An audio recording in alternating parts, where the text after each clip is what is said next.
শিক্ষার্থীদের বিনামূল্যে কোচিং করাবেন ভারতের প্রধানমন্ত্রী নরেন্দ্র মোদী। দেশের দরিদ্র ও মধ্যবিত্ত পরিবারের ওপর অর্থনৈতিক চাপ কমাতেই এই উদ্যোগ নিচ্ছে বিজেপি সরকার। ভারতের ৮০তম স্বাধীনতা দিবসে ঐতিহাসিক লালকেল্লা থেকে দেয়া ভাষণে এ ঘোষণা দেন মোদী।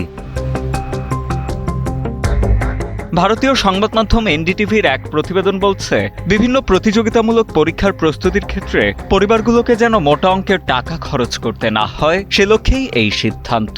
মোদী জানান, দেশের প্রযুক্তি অবকাঠামো এবং সেরা শিক্ষকদের এক ছাতার নিচে এনে একটি শক্তিশালী অনলাইন নেটওয়ার্ক তৈরি করা হবে। এর মাধ্যমে যে কোনো প্রান্তের শিক্ষার্থীরা বিনামূল্যে মানসম্মত কোচিং সুবিধা পাবেন। বিনামূল্যে কোচিং ছাড়াও আরও বেশ কিছু বড় ঘোষণা দিয়েছেন নরেন্দ্র মোদী। তরুণদের প্রযুক্তিতে দক্ষ করতে আগামী ১ বছরে ১ কোটি তরুণকে বিনামূল্যে এআই প্রশিক্ষণ দেয়া হবে।